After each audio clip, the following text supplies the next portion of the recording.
Hello students, चलिए अब start करते हैं मिल्क सेक्टर इनिशिएटिव्स के बारे में जो कि हैं एग्रीकल्चर में। इससे पहले मैंने आपको टेक्नोलॉजी इनिशिएटिव्स पढ़ा दिए हैं। तो ये हैं सबसे पहले ऑपरेशन फ्लड। देखिए, ऑपरेशन फ्लड का लॉन्च तो हुआ था 1970 में by the national dairy development board के द्वारा, एनडीडीबी के द्वारा 1970 में ही इसका लॉन्च हो गया था। और इसने ट्रांसपोर्ट किया इंडिया को किसमें, into the world largest milk producer. यानी कि इससे पता लगा या इससे इस ऑपरेशन से क्या हुआ कि जो इंडिया का मिल्क है, मिल्क प्रोडक्शन है, वो संसार का वर्ल्ड का सबसे लार्जेस्ट मिल्क प्रोड्यूसर कौन बन गया, इंडिया। इसके बाद है राष्ट्रीय गोकुल मिशन। तो राष्ट्रीय गोकुल मिशन का जो एम है वो है कि जो भी इंडिया के बोवाइन ब्रीड्स होते हैं, बोवाइन ब्रीड्स यानी कि जो भी इंडिया की नस्लें होती हैं ना, जो कि दूध देती हैं, मिल्क देती हैं, उनको डेवलप करना और उनको कंजर्व करना, ये इम्प्लीमेंट होती है अंडर द राष्ट्रीय पशुधन विकास योजना 2021 टू 2026 में इम्प्लीमेंटेड की गई है ये। और नोडल मिनिस्ट्री क्या है इनकी, ministry of fisheries, animal husbandry and dairying. और इनका ऑब्जेक्टिव क्या है कि जो बोवाइंस हैं यानी कि जो दूध देने वाली जो भी आपकी गाय और भैंसें हैं, और उनका जो मिल्क प्रोडक्शन है उनको इंक्रीज कर दिया जाए। और हाई जेनेटिक मेरिट जो बुल्स हैं यानी कि फॉर ब्रीडिंग पर्पसेस, ब्रीडिंग के लिए यानी कि और ज़्यादा जन्म ले ये सब, तो बुल्स को, हाई जेनेटिक मेरिट बुल्स को यहाँ पे यूज़ किया जाए।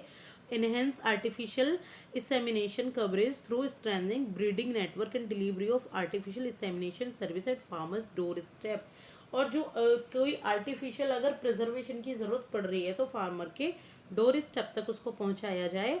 और promote indigenous cattle and buffalo rearing and conservation. और जो भी इंडिया की कैटल हैं यानी कि जो भी पशु हैं इंडिया के या बफेलो हैं, तो उनको पालना और कंजर्वेशन करना इजी हो जाए और उसको प्रमोट किया जाए। तो ये राष्ट्रीय गोकुल मिशन के अंतर्गत आता है।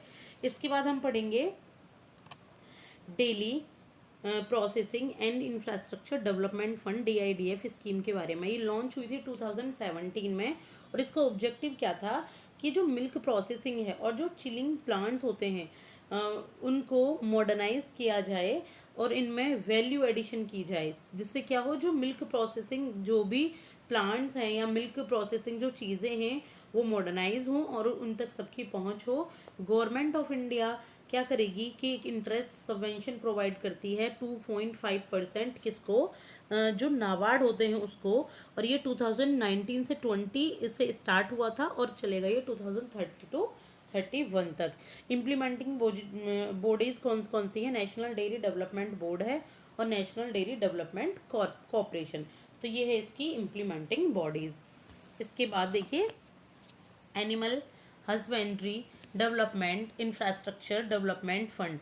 तो ये इनका काम क्या है कि ये प्रमोट करती है MSMEs को, यानी कि जो मीडियम स्मॉल और micro small and medium enterprises होते हैं, जो छोटे एंटरप्राइजेज जो स्टार्ट किए जाते हैं और प्राइवेट कंपनीज, तो उनको प्रमोट करना इनका काम होता है, जो भी रिलेटेड होती हैं मिल्क के साथ।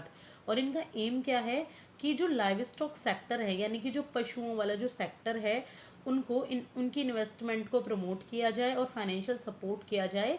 वेरियस उनको इंफ्रास्ट्रक्चर प्रोजेक्ट में सपोर्ट किया जाए, यानी कि इंफ्रा बनाया जाए उन पशुओं को अच्छे से रखने के लिए, या आफ्टर जब उन्होंने दूध दे दिया हो तो उसको सेव करने के लिए।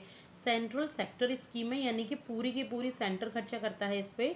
और central government provides 3% interest subvention.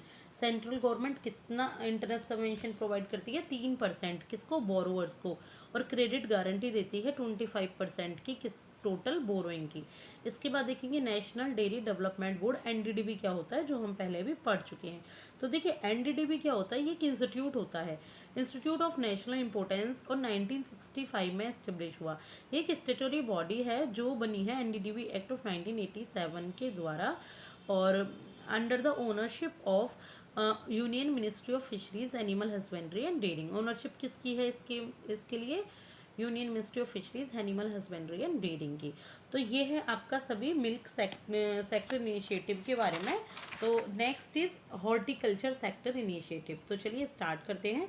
ये जो हॉर्टिकल्चर सेक्टर इनिशिएटिव है, इसमें फर्स्ट इनिशिएटिव है mission for integrated development of horticulture, यानी कि हॉर्टिकल्चर की डेवलपमेंट को बढ़ाना। इसके लिए जो एक मिशन लिया गया, ये सेंट्रली स्पॉन्सर्ड स्कीम है और इसमें जो भी हॉर्टिकल्चर सेक्टर होते हैं उनकी होलिस्टिक ग्रोथ होती है। देखिए हॉर्टिकल्चर क्या होते हैं, जहाँ पे फ्रूट्स वेजिटेबल्स मतलब कि ये सारी चीज़ें उगाई जाती हैं, तो इनको हॉर्टिकल्चर कहा जाता है।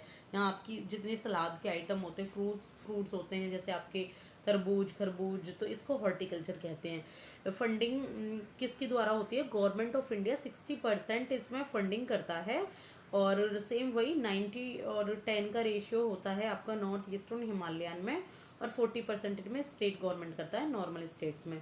जो MIDH है, MIDH means mission for integrated development of horticulture, इसी को कहते हैं। ये आता है अंडर द ग्रीन रिवॉल्यूशन के अंतर्गत इम्प्लीमेंट किया गया था, कृषि उन्नति योजना थी उसका नाम।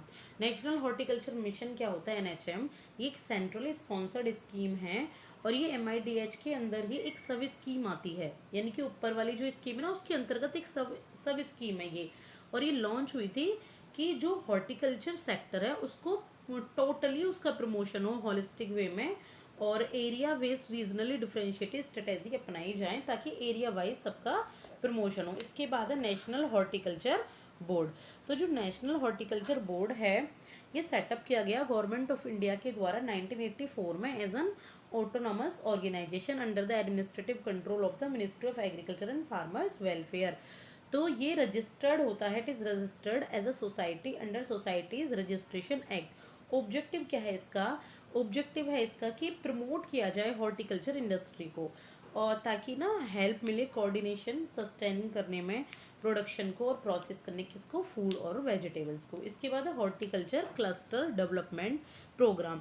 तो ये एक सेंट्रल सेक्टर स्कीम है, यानी कि इसमें स्टेट का कोई हाथ नहीं है फंडिंग करने में, पूरा का पूरा सेंटर ही वहन करती है इसका खर्चा। और इसका एम क्या है कि जो भी हॉर्टिकल्चर प्रोडक्शन है उसको ग्रो और डेवलप किया जाए। और जो हॉर्टिकल्चर क्लस्टर है वो रीजनल या ज्योग्राफिकल कंसंट्रेशन होता है ऑफ टारगेटेड हॉर्टिकल्चर क्रॉप्स का, यानी कि जो रीजनल और ज्योग्राफिकली ध्यान दिया जाता है हॉर्टिकल्चर पर, इम्प्लीमेंट किया जाता है नेशनल हॉर्टिकल्चर बोर्ड के द्वारा, NHB के द्वारा। और जो अरुणाचल प्रदेश आसाम यानी कि जो आपके नॉर्थ ईस्ट के जो राज्य हैं वो विल ऑल्सो भी included in the list of 55 clusters. तो 55 क्लस्टर्स बनाए गए हैं आइडेंटिफाइड विद देयर फोकस या मेन क्रॉप। उन क्लस्टर्स में क्या है, इनकी एक एक मेन क्रॉप बनाई गई है कि ये मेन क्रॉप इसी राज्य की हैं, तो उनको प्रमोट किया जाए, उनको लोगों तक पहुंचाया जाए। इसका ऑब्जेक्टिव क्या है, इम्प्रूव करना एक्सपोर्ट को of targeted crops by about 20%